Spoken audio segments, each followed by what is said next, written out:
Essa é a apresentação do trabalho final do curso de Mineração de Dados Complexos da Unicamp. Somos o grupo Natural Intelligence e nosso trabalho tem como tema a análise da gravidade de artrose no joelho. Nossa equipe é composta por Elcio Kenichi Suzuki, Hamilton Gonçalves de Araújo, José Renato de Oliveira, Maurício Luiz Sobrinho e Tomás Gonçalves Peluso. Primeiramente, o que é artrose? A osteoartrose do joelho é uma doença de caráter inflamatório e degenerativo que provoca a destruição da cartilagem articular e leva a uma deformidade da articulação. Essa perda e enfraquecimento da cartilagem leva a outras alterações na articulação, tais como diminuição do espaço articular, espessamento do osso, formação de osteófitos, também conhecidos como bicos de papagaio, inflamação articular, também conhecida como sinovite, dentre outros. A perda de cartilagem leva à diminuição do espaço da articulação que, em última instância, leva ao maior atrito entre ossos e, consequentemente, mais perda de cartilagem. Por isso, quanto antes se iniciar o tratamento, melhor. O diagnóstico da artrose é feito associando seus sintomas com as alterações presentes nos exames de imagem, especialmente na radiografia, ou raio-x. Para isso, utiliza-se a escala Kellgren-Lawrence. Para essa análise, utilizamos o seguinte fluxo de atividades: o carregamento dos dados, em seguida uma análise descritiva, em seguida Data Augmentation, depois a criação de um modelo baseline, em seguida benchmark com outros modelos e finalmente uma predição utilizando o melhor modelo com o conjunto de teste. Nosso dataset contém imagens de raio-x de joelhos, separadas em treinamento, validação e teste, e também pelo grau de severidade na osteoartrose de acordo com a escala Kellgren-Lawrence, ou seja, separada entre saudável, duvidoso, mínimo, moderado e severo. Como mostram os gráficos, nosso dataset é bem desbalanceado, sendo a classe severo a menos representada. Observando as imagens, um leigo não seria capaz de diferenciar os casos com precisão. Para solucionar o desbalanceamento das classes, optamos pela Data Augmentation, limitando as 4 primeiras classes a 600 imagens e gerando novas imagens para que a classe severo, que é a menos representada, atingisse esse número de imagens. Aqui temos alguns exemplos de imagens geradas sinteticamente da classe severo. Em todos os experimentos, incluindo a baseline, foram utilizados os seguintes hiperparâmetros: máximo de 50 epochs, a learning rate de 0,001 e o batch size de 32. Nosso modelo baseline foi uma rede com apenas uma camada convolucional.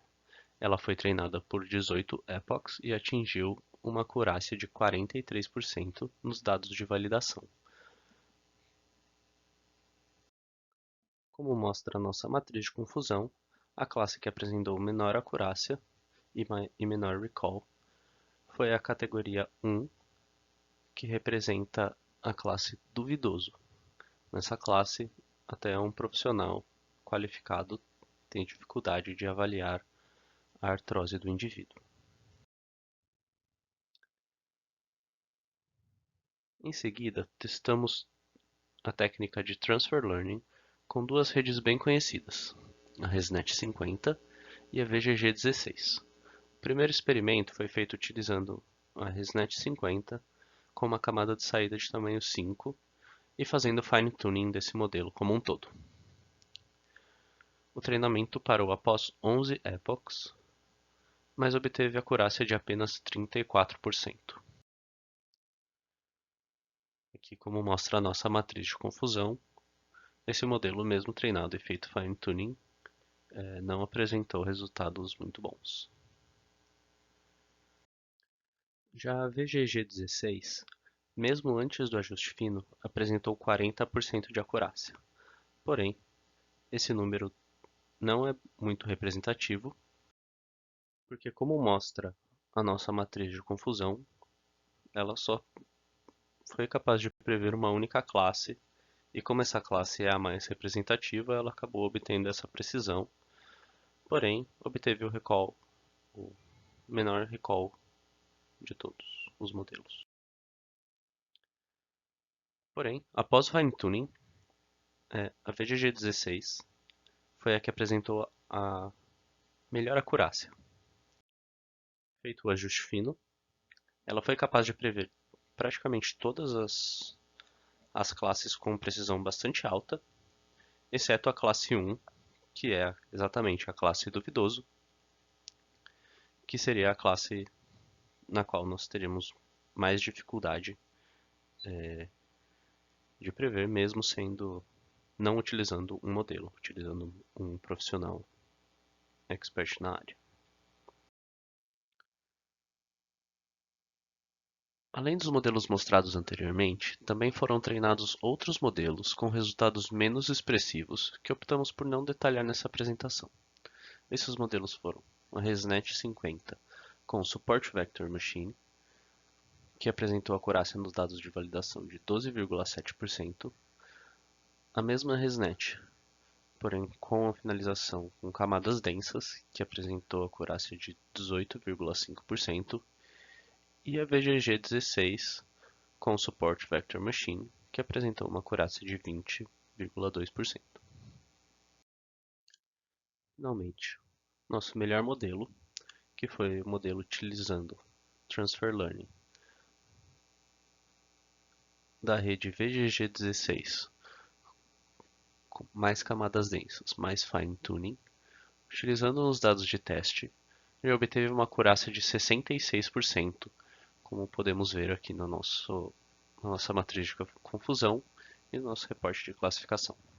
Novamente, a menor precisão foi obtida na classe 1, que é exatamente a classe duvidoso. Conclusões. Fine-tuning com o modelo VGG16 foi o que obteve o melhor resultado, atingindo bons resultados em toda a escala de Kellgren-Lawrence. Tratando-se de dados médicos, é importante considerar a métrica de revocação, ou recall, e mesmo na categoria severa, onde foi utilizado mais de 50% de dados sintéticos para o treinamento, o modelo obteve resultado satisfatório. Em nome do grupo Natural Intelligence, agradeço a todos por assistirem a nossa apresentação. Obrigado.